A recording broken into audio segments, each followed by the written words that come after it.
I love the image of the burning bush. It is a great metaphor for our relationship with God. God does not consume us, but enlightens us. God does not incinerate our choices, turn our individuality into ashes, or destroy our freedom. The image of the burning bush helps us understand the central questions of today's gospel. We can all understand why good things happen to good people and why bad things happen to bad people.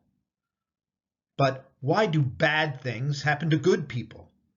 Why do good things happen to bad people? None of us like it when good things happen to bad people, when those who cheat win, when the rich take advantage of the poor, when criminals get away with their crimes. In today's gospel, Jesus looked at the current events of his day.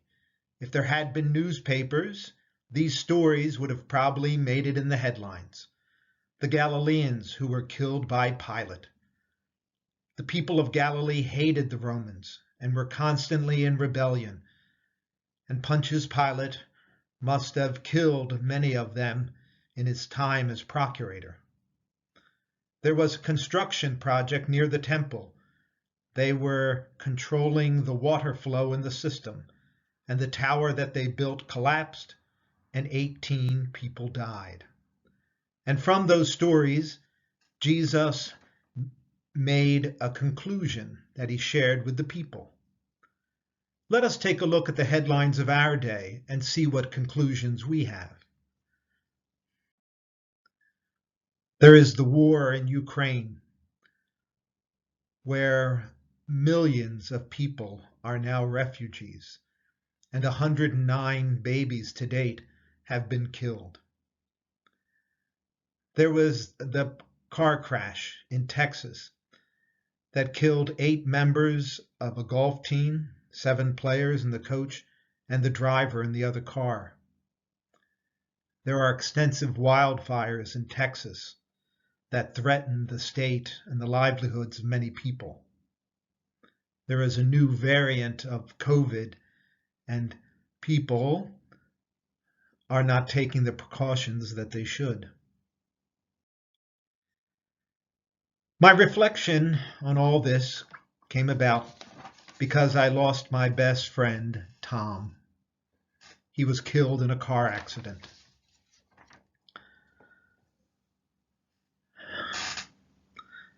I was very distraught for a long time. I'm usually a very upbeat and happy person, but this accident sent me into a tailspin. I said to myself, why did God allow this to happen? What I was really doing was blaming God for that. It took me a long time to recover from that, with much prayer, thought, and reflection. And this homily is a result of all those prayers and thoughts and reflections.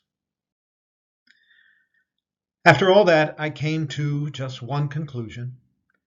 It was incontrovertible, ineluctable, really inescapable. And when you hear it or when you read it, it will not make sense immediately, but it is the truth. Evil happens because love exists. It's shocking, isn't it? But that's the truth. Evil happens because love exists. True love, or pure love, its essential component is freedom. You do not have love if you do not have freedom. You can't force someone to love you or to care for you. If you did that, it would be slavery or servitude. Love requires freedom and therefore choice. And some people choose not to love. Some people choose to love the wrong things. Putin loves power, and so 109 babies have now died, and more to follow. Millions of people have lost their homes, their livelihoods. and are now refugees fleeing to other countries in Europe.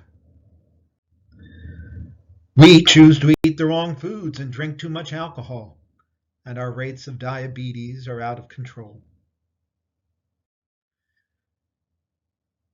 We want the easy way out, and so we waste food and destroy our environment. And by doing that, we have had floods like we've never seen before, tornadoes more numerous than have ever been in the past, droughts that are extremely severe. Those 9 that were killed in the car crash in Texas was because a 13-year-old boy who didn't have his driver's license took his father's car and wanted to show his friend how he could drive. And while they were driving, a tire blew out in the car and ran into the van, carrying all those golfers from that college in Texas. Was that God's fault that that happened? God does not put us in a bubble which makes us immune from the world. If God did that, we would lose our freedom. And if we lose our freedom, there would be no love. This past weekend, I had a memorial mass for a student that I taught in high school. He died of a drug overdose. When I talked to Tom several months ago, I asked him, "Tom, what do you love? Do you love your family?" And of course he said he did, but his actions spoke louder than his words. He loved drugs more than his family. After I gave this homily on Saturday night, a woman came up to me who was going through a similar problem with her son. It's tearing her family apart. She said, "I realize that my son loves himself more than anything else, more than my family, more than anything I can do for him. And it's killing us. It's destroying us." I found out about Tom's accident. The man who was driving the car had a restraining order on him from his wife. And when she came to school to drop off her children, he abducted her and put her in the car. And as they were driving down the road, she tried to escape from the car. She opened up the door, according to witnesses, and tried to jump out. He reached across to get her, and at that point steered the car right into Tom. All 3 were killed. Was that God's fault? It was, because someone chose not to love. Would you ever dare to say, "I wish I had never loved"? Of course not. Love is the greatest of human experiences. Love is the most powerful force in our world. Love is the greatest of God's gift because love is God, and God is love. Our world would not exist without love. The way to get started is to quit talking and to begin doing, to begin loving. That's how healing happens. That's how the world gets better, by loving the right things in the right way, by pure love, by true love. The burning bush is our consolation. It doesn't consume us, but provides us warmth when our hearts are cold.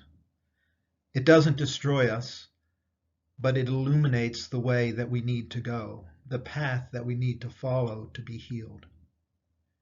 It doesn't turn us to ashes, but is the source when we feel we can't go another step. It gives us the strength we need to love, to heal, and to reconcile. The burning bush is the light that when our hearts are enveloped in darkness, it is the way to come to healing. It is the way we restore what has been lost. When humans choose not to love, or to love the wrong things, God is the healing that we need. God doesn't consume us or destroy us, God gives us love, and by giving us love, he gives us hope and gives us life. I welcome your comments. Please email me at the address there. And if you think this talk would be helpful to someone, please pass it along. Thank you very much.